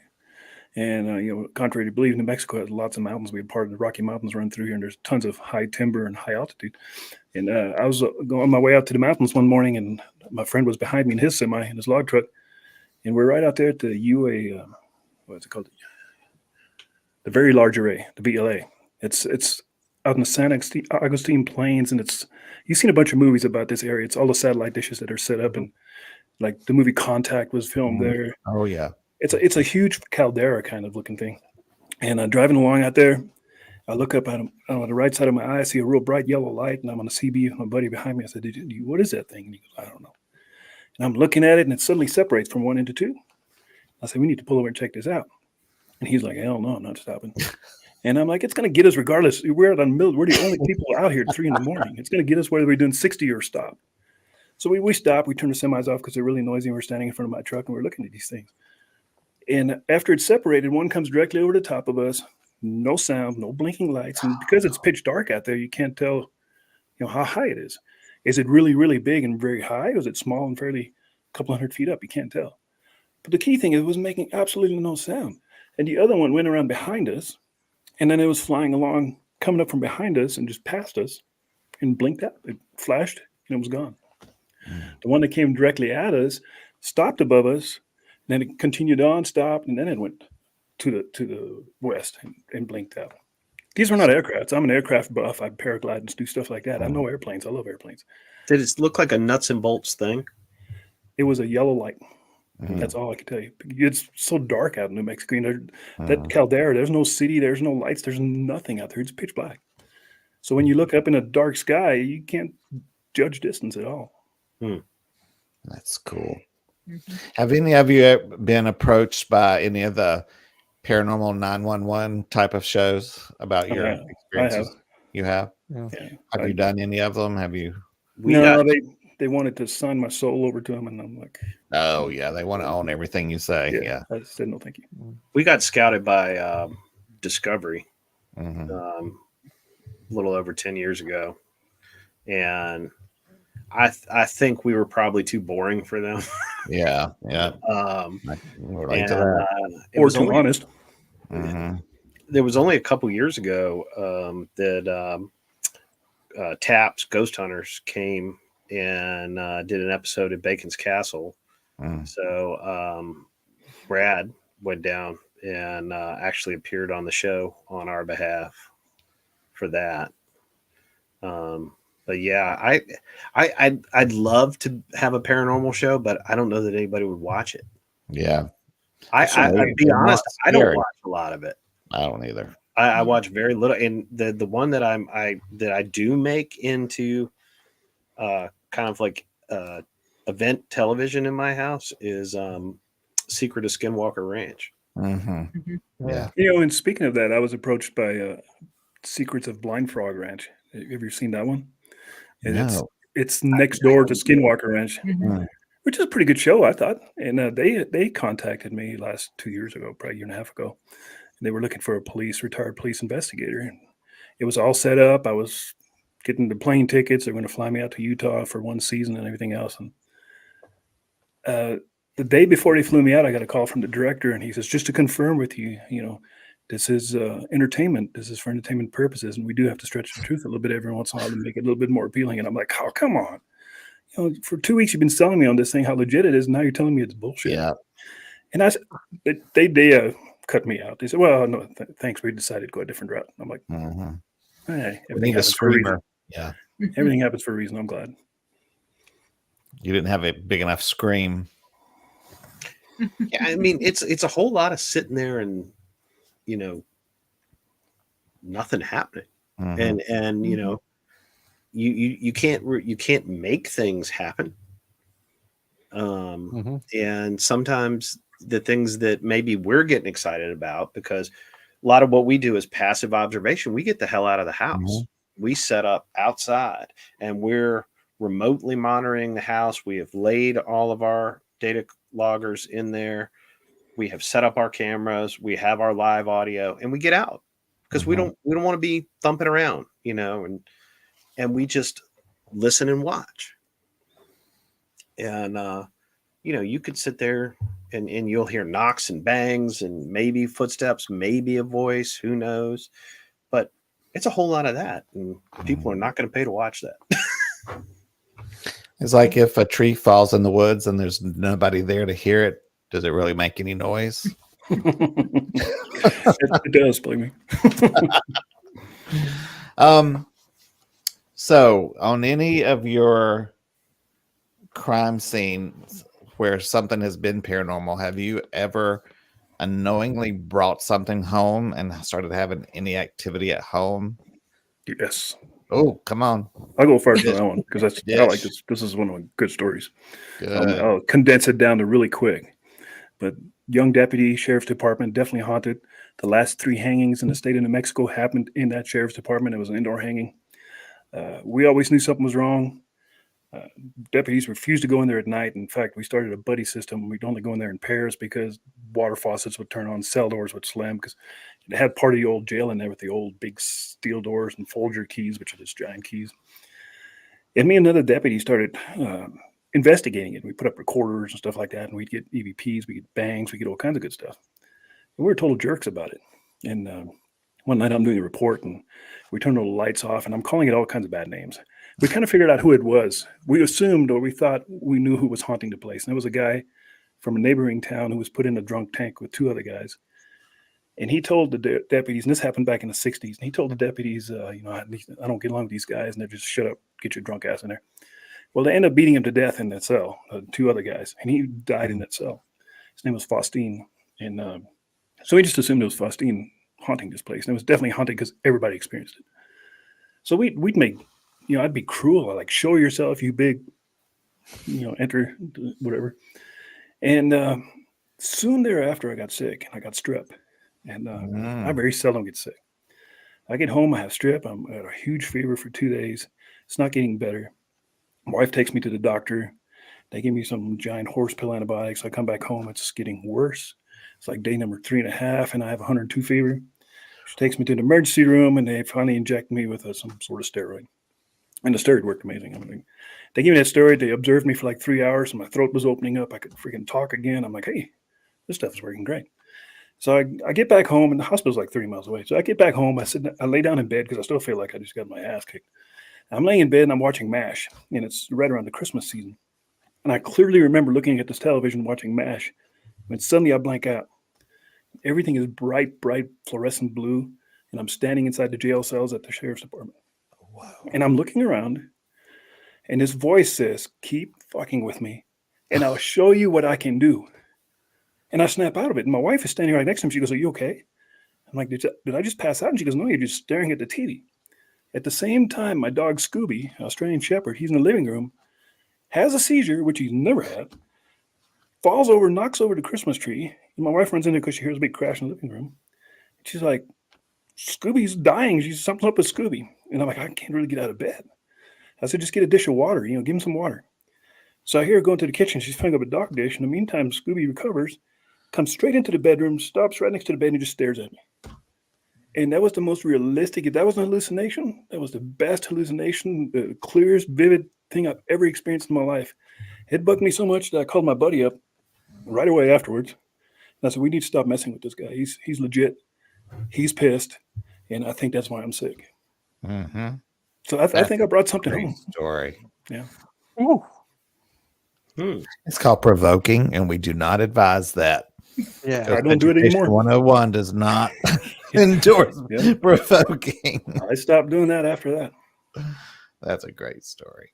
And and to top it off, there was a bail bonds lady, Betty Summers, and she was in her late 60s, early 70s, very religious Catholic lady.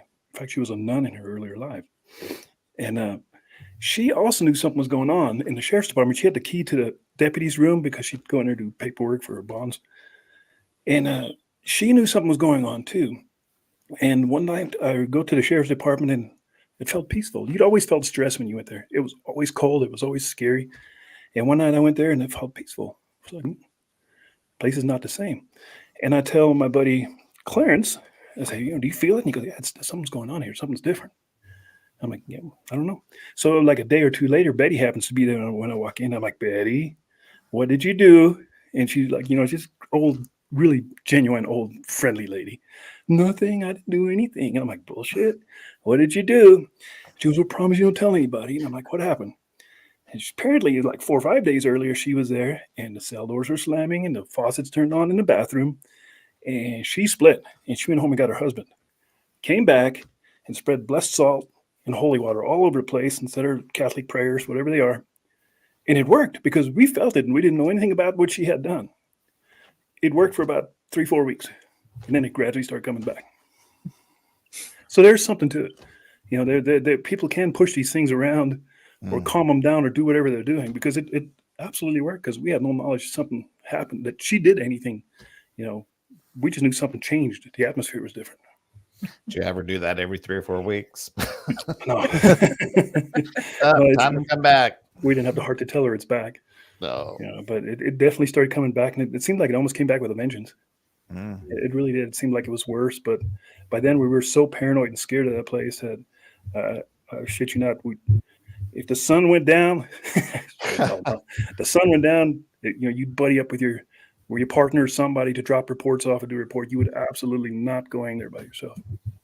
Do you have any of your coworkers ever tried to handcuff an apparition and find out it was Not a real person. That was actually a legit thought. I mean, that's crossed all of our minds. Uh-huh. Being in the sheriff's department, that's one of the reasons we buddied up, because the scenario was, what if you end up doing a report and you see an apparition that scares you so bad you draw your weapon and shoot it, and then it clears up and it's your partner? You know, what if it was messing with you Yeah. to where you were seeing things that weren't real? That was one of the reasons to buddy up. Geez, that's a terrifying thought. Very terrifying place. Yeah, the devil made me do it. That may be hard to go to court with. Well, Dear it looked Chief, like- no one was as surprised as me. Yeah. I don't know what Betty was doing there with that mask on. Oh my goodness, time flies by so quickly. And I know Bob had 2 more questions, and I'm sorry we're not going to be able to get to them, but we only have 4 minutes left. And I want to make sure that you all have a moment to kind of let everybody know where they can find you if they want to learn more about you. And maybe, I know, Alan, you have a podcast. Larry, I know you've had a podcast, and I haven't seen it in a while, but it just might not be showing up on my timeline. Currently, I am not. I don't have a podcast going right now. So But everybody, But let you've everybody got know where tons they of can books, find though. you. Tell us about, you've got books. yeah, I've just recently published Haunted Indian River County. That's the area that I live in here. It's a it's a collection of the history of our area, the legends, and many of the findings that our own team had. Thank you, Ike. That our own team has come up with. It's put out by Arcadia Press, and hopefully it's a good read. I think people are enjoying it. You can also find me at IndianRiverHauntings.com. That's the quickest way to get a hold of me if you're interested in finding out more about us. We're also on Facebook at Indian River Hauntings and Florida Bureau of Paranormal Investigation, which is my investigative arm. Nice. Mr. Allen. Oh, okay. So you can find us, Center for Paranormal Research and Investigation. We are on Facebook. We do maintain a Twitter. I'm not sure how often we end up using it, but our website is centerpri.org. You can email me personally off of that if you'd like. We, again, are a 501c3 nonprofit.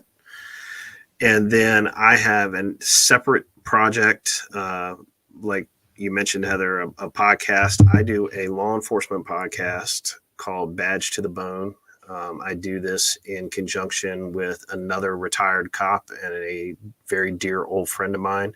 And we are focused on mental wellness, trauma recovery, PTSD issues, resiliency, for law enforcement and first responders, and trying to be a platform for people to both tell their stories, but also for folks that are helping our community providers to talk about their work as well. Mm-hmm. That's great. And we are on Facebook as well, Badge to the Bone. Has nothing to do with the paranormal. That's awesome, though. I really like that. Thank you. I'll have to check it out. So you can find me at IDK Paranormal on YouTube. You can also find me on TikTok and on Facebook. I don't have a current team of investigators anymore. It's hard to find good help around here from my standards. So currently we don't have a team. We just finished off a podcast series me and Larry did. You can find us also on YouTube. It's called the Ike and Larry Show that we just closed off. Other than that, you can also email me, IDK Paranormal, Gmail, that kind of thing. And Heather, thank you for having us, and Philip, thank you. Yes, thank you. Thank you guys y'all for both coming. very much. Well, Thank you. I have a quick last question. So if Heather should ever find herself in jail, can she call one of you to help her get out? Call Larry. Larry do Ask the him for a closest. friend. Are you both Philip, you're in Georgia. Yeah, I'm in Atlanta. Yeah. Yeah. Okay. Well, CPRI, we will be down for Dragon Con. Oh, yeah. This will be our second year at September. Dragon Con. Yeah. And we'll be doing 3 or 4 panels. They haven't quite told us yet, but They wait till the last minute, so don't get anxious. They always wait. till the very last minute to To give them us our the- schedule. Yes. So, don't get impatient. It'll be like the day before you leave. So but we will be down there. We will be part of their paranormal track. the X track. Yeah. Yeah, X track is what they call it. Where they actually have us on the skeptic side, but that's, I think, mostly deals with our approach. But Yeah. we will be down there. We got a really good reception down there.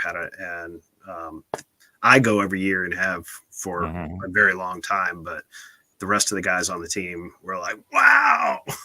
You may have seen me there a couple times. I think it was like 2019, 18, 19. I was doing it. Yeah. Yeah. I think that was it. It's fun. Yeah. If you like being around 85,000 people in a few square blocks, it's a lot of fun. Well, this has been great. Thank you. Yep. And I think I have you guys scheduled to come in a month or a month and a half to focus mostly on police officers and psychics. Was another episode. I need to look at our calendar. And Philip, I'm putting you in charge of finding 2 more psychics to join that one. I can do it. Yeah. Yeah, I figured you had the resources more than I do.